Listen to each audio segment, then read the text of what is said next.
Bueno, además de esta presentación, vamos a hacer un vídeo sobre ella para que el centro disponga de una guía sobre protección de datos. Esta guía la vamos a dividir en dos puntos. El primer punto son los principios básicos de protección de datos y en la segunda parte lo que vamos a hacer es hacernos una serie de preguntas y dudas que nos puedan surgir a las que iremos respondiendo. Los principios de la protección de datos son estos que tenéis aquí a mano izquierda. El primero de ellos es el principio de lealtad con el interesado. El principio de lealtad con el interesado, que en realidad forma parte de un conjunto con el de transparencia y de licitud, se refiere a que toda persona tiene derecho a saber cuáles de sus datos personales se tratan y con qué finalidad se están tratando. El segundo punto, el principio de transparencia, en particular, la transparencia se refiere al derecho de la información relativa a la identidad de los responsables del tratamiento de esos datos y la finalidad con el que se van a tratar esos datos. Unido al principio de transparencia está el principio de licitud o legitimación del tratamiento. El tratamiento de los datos está basado en el consentimiento expreso del otorgado. Si no tenemos ese consentimiento expreso, no tenemos licitud para poder tratar esos datos. El tratamiento viene dado por la necesidad para ejecutar una matrícula, reconocer a un alumno o en el caso, por ejemplo, de un profesor de educación física que necesite saber algún tipo de información sobre la enfermedad que pueda tener el alumno que le impida realizar alguna actividad, pues es necesario que el profesor de educación física tenga esos datos. La limitación de la finalidad lo que nos viene a decir es que los datos personales recabados por nosotros han de ser tratados con una o varias finalidades concretas y no porque pongamos de esos datos podemos dárselos a terceros y demás. Es decir, esos datos se han recopilado con una finalidad concreta. El principio de minimización señala que los datos recabados por nosotros han de ser adecuados, han de ser pertinentes y limitados a la finalidad para la que han sido recogidos. El principio de exactitud viene a decir que los datos han de ser exactos y han de estar actualizados. Por ejemplo, si los alumnos han venido con una fotografía de primaria de infantil, pues esa fotografía podemos nosotros actualizarla para que los datos estén correctos. La limitación del plazo de conservación, es decir, una vez que se ha cumplido la necesidad por lo que se han solicitado esos datos, no tiene sentido mantener los datos a eso. Por ejemplo, si el periodo de reclamaciones de notas ya ha acabado, pues no tiene sentido, salvo que haya alguna reclamación sobre ellas, pues no tiene sentido mantener los exámenes si el periodo de reclamaciones ya ha prescrito. El principio de integridad se refiere a la obligación por parte del centro de adoptar las medidas técnicas organizativas necesarias para garantizar la seguridad y la integridad de los datos. Junto con estos principios está la responsabilidad proactiva, es decir, el centro tiene que estar en condiciones de manera proactiva demostrar que se están tratando los datos de manera adecuada y que además se están protegiendo. Bien. La segunda parte de este vídeo está dividida en diferentes apartados en la que nos vamos a ir haciendo una serie de preguntas o dudas que nos puedan surgir y a las que iremos respondiendo. Preguntas frecuentes sobre la recogida de datos en los centros educativos. ¿Se puede recabar datos sobre la situación familiar de los padres, madres o tutores legales? Sí. Los centros educativos pueden recabar la información sobre la situación familiar del alumno. Esta información debe estar actualizada y los progenitores han de informar a los centros sobre cualquier modificación. ¿Se puede recabar datos de salud? Sí, en la medida en que sean necesarias para el ejercicio de las funciones educativas, como hemos comentado, por ejemplo, en los casos de que tenga que realizar educación física y que esté impedido para realizar alguna de esas actividades por alguna enfermedad. ¿Se puede recabar datos biométricos? Bueno, la recogida de datos debe ser proporcionada y no excesiva, garantizando siempre la seguridad y la privacidad. La Agencia Española de Protección de Datos prohíbe la recolección de datos biométricos de los estudiantes, salvo para el control de acceso a servicios como el comedor o instituciones con un gran número de alumnado. ¿Se puede recabar imágenes del alumnado para el expediente académico? Sí. Las fotografías se pueden incluir en el expediente académico sin necesidad de consentimiento porque, por ejemplo, el administrativo no tiene por qué conocer a todo el alumnado y si un alumno viene a pedir un certificado de notas, pues ella tiene que tener la posibilidad de identificar a ese alumno.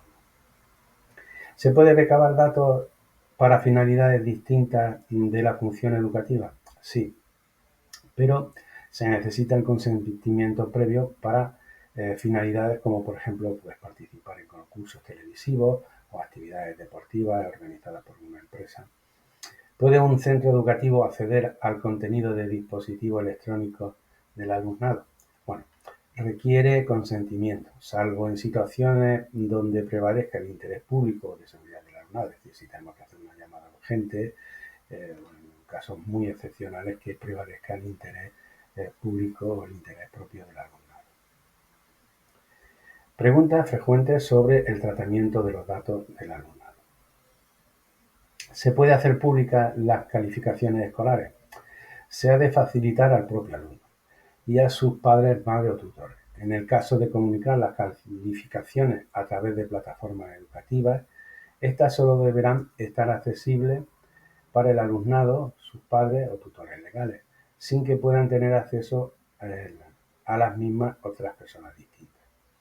¿Puede el profesorado facilitar las calificaciones oralmente en clase? No hay una prohibición expresa, pero se debe considerar la privacidad del alumno. En mi caso, pues entrego los exámenes personalmente a cada alumno y nunca digo las notas en voz alta. ¿Pueden los padres, madres o tutores solicitar las calificaciones de su hijo si estos son mayores de edad? Los padres o tutores legales pueden solicitar las calificaciones de sus hijos mayores de edad si estos corren con los gastos educativos o de manutención, existiendo un interés legítimo por parte de estos, es decir, que si los padres aún siguen manteniéndolo, viven en casa de ellos y el alumnado, aunque sea mayor de edad, ellos tienen un interés legítimo de poder solicitar las calificaciones del alumnado. ¿Pueden los padres o tutores acceder a la información sobre las ausencias escolares de sus hijos mayores de edad? La respuesta es similar a la anterior. Acceso a la información académica por padres, madres o tutores separados, independientemente del estado civil de los padres o los tutores legales, ambos tienen derecho a acceder a la información académica de su hijo, a menos que exista una resolución judicial que indique lo contrario. Los centros educativos deben establecer procedimientos para garantizar que el acceso a la información se haga respetando la legitimidad vigente. Si hay alguna sentencia, tenemos que acatarla, por tanto. ¿Se puede comunicar los datos a instituciones, entidades o empresas que van a ser visitadas por el alumnado en una actividad extraescolar? Sí, siempre que sea imprescindible para la actividad y se cuente con el consentimiento de nuevo de los padres o tutores legales. La información que sobre estos eventos se facilite a los padres o a los tutores legales para su utilización debe de incluir la relativa a la comunicación de datos a estas entidades, así como la propia autorización. ¿Se puede comunicar los datos a los servicios sanitarios autonómicos o a un ayuntamiento para campañas de vacunación o programas de salud escolar, bucodental, alimentaria, etcétera? Los centros deben de trasladar a las familias la información para que éstas presten el consentimiento o faciliten los datos a los servicios de salud. Sin embargo, pueden facilitarse los datos del alumnado a los servicios de salud que lo requieran sin necesidad del consentimiento, en respuesta a una petición de las autoridades sanitarias cuando los datos sean estrictamente necesarios para garantizar la salud pública, tratándose de alguna epidemia o una situación excepcional. ¿Se pueden comunicar los datos del alumnado y de sus padres y madres a las AMPA? No. sin el previo consentimiento de los interesados. Las AMPA son responsables del tratamiento de los datos de carácter personal que hayan recabado, debiendo cumplir con la normativa de protección de datos en su tratamiento. Bien, punto 3, el apartado 3, preguntas frecuentes sobre el tratamiento de las imágenes del alumnado. ¿Pueden los centros educativos captar imágenes del alumnado durante las actividades escolares? Sí, para funciones educativas siempre con su consentimiento. Para otros fines, como difusión, se requiere igualmente el consentimiento.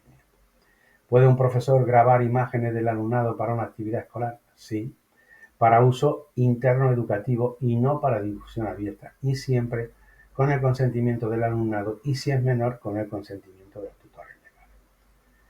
¿Pueden los familiares del alumnado grabar imágenes del evento graduaciones, por ejemplo? Sí, para uso personal y doméstico, pues en ese caso esa actividad está excluida de la aplicación de la normativa de protección de datos.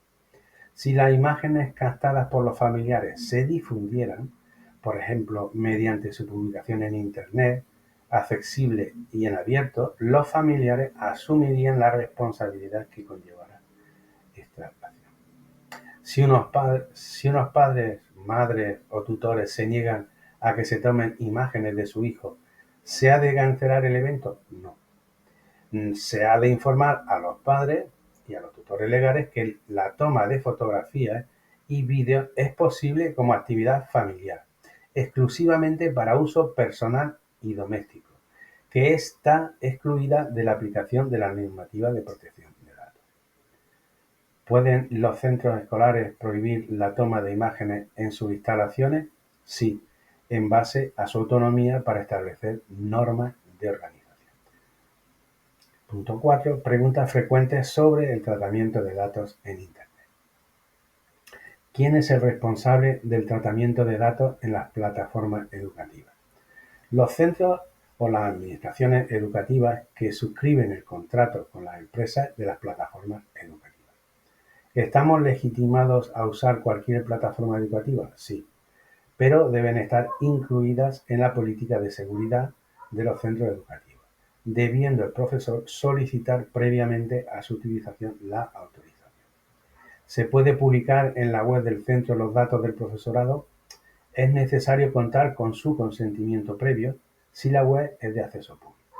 Si es interna, puede publicarse informando previamente. Puede publicarse en la web del centro información relativa al alumnado solo con el consentimiento del alumnado y sus representantes legales, o asegurándose que no se pueda identificar al alumnado, por ejemplo, pixelando las imágenes.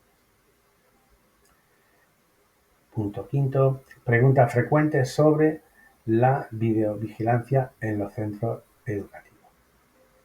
¿Se pueden instalar cámaras de videovigilancia en todas las instalaciones del colegio? No en todas las instalaciones. Dada la intromisión que supone en la intimidad de las personas, tanto del alumnado como del profesorado y demás personas cuya imagen puede ser captada por las cámaras, los sistemas de vigilancia no podrán instalarse en aseos, en vestuarios o en zonas de descanso del personal docente o de otros trabajadores. ¿Se puede instalar cámaras de videovigilancia en las aulas, alegando motivos de conflictividad? No. Resultaría desproporcionado, pues durante las clases ya está presente el profesor.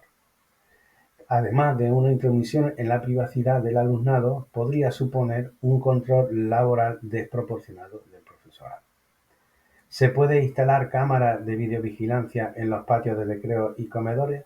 Sí, siempre que exista una justificación válida y se respeten los principios de necesidad y proporcionalidad. ¿Se debe informar de la existencia de un sistema de videovigilancia? Sí, colocando un dispositivo en un lugar suficientemente visible en aquellos espacios donde se hayan instalado las cámaras. También se deberán disponer de una cláusula informativa que incluya los puntos exigidos por la normativa. El punto 6. A continuación, os presentamos un conjunto de principios que todo docente debería tener siempre en mente. El primer punto, necesitamos sus datos personales. Los centros educativos necesitan datos del alumnado y sus familias para ejercer su función, comprometiéndose a tratarlos con la máxima diligencia y respeto a su intimidad, siempre priorizando el interés y la protección de los menores. Estamos legitimados. La gestión de los datos por parte del centro está legitimada por la necesidad de realizar las tareas educativas y de administración sin necesitar el consentimiento expreso, pero manteniendo el deber de informar de manera comprensible y accesible y transparente. Con responsabilidad. Las administraciones y los centros educativos son los responsables del tratamiento de estos datos y deben formar al profesorado sobre sus principios básicos y cómo tratar los datos correctamente. Por eso estamos haciendo esta guía. Informando de cada acción. Se debe obtener consentimiento e informar cuando los datos se usen para fines distintos a los educativos, permitiendo la oposición a dicho uso. Pidiendo permiso para el uso de aplicaciones. Las TIC son herramientas fundamentales para la gestión y el aprendizaje del alumno. Las administraciones educativas y los centros deben conocer las aplicaciones que vayan a utilizar, su política de privacidad y sus condiciones de uso de estas antes de utilizarlas, debiendo rechazarse las que no ofrezcan garantías de protección de datos. El centro debe disponer de una guía, que es la que nosotros estamos haciendo. Las comunicaciones por canales han de ser preferentemente estos canales oficiales. La interacción entre el profesorado y la familia del alumnado debe de realizarse a través de canales oficiales como las plataformas del centro o del correo electrónico institucional. Se recomienda no usar el WhatsApp. Se desaconseja el uso de aplicaciones de mensajería como el WhatsApp entre profesores y padres, a menos que sea necesario para proteger el interés superior del menor en situaciones urgentes. Si existiera algún canal entre profesores, tutores, etc., nunca para difundir imágenes o datos, y solo para un uso exclusivo de agilizar la comunicación urgente para la coordinación. Ausencia sobrevenida e información para coordinarse que requiera una comunicación urgente e inmediata. Grabar sí, con consentimiento. Difundir no. Podemos grabar imágenes y vídeos para uso educativo, pero nunca difundirlos. Y en caso de hacerlo, no sin consentimiento previo y explícito. Evento escolar, avisemos a la familia de la no difusión. Al organizar eventos escolares, es práctica recomendable informar sobre las limitaciones en la captura y difusión de imágenes para respetar la privacidad de las personas involucradas. Bien, y el punto 7 sería una recopilación de los puntos anteriores que lo vamos a dejar. Porque disponemos de este punto en la presentación. Si alguien quiere hacer una lectura de él, lo podrá hacer. Y con esto, pues terminamos este vídeo. Estas diapositivas tienen como fuente la Ley Orgánica de Protección de Datos, el curso de ciberseguridad que está realizando la Consejería de Educación y Ciencia, el INCIBE y el Grupo Ático 34.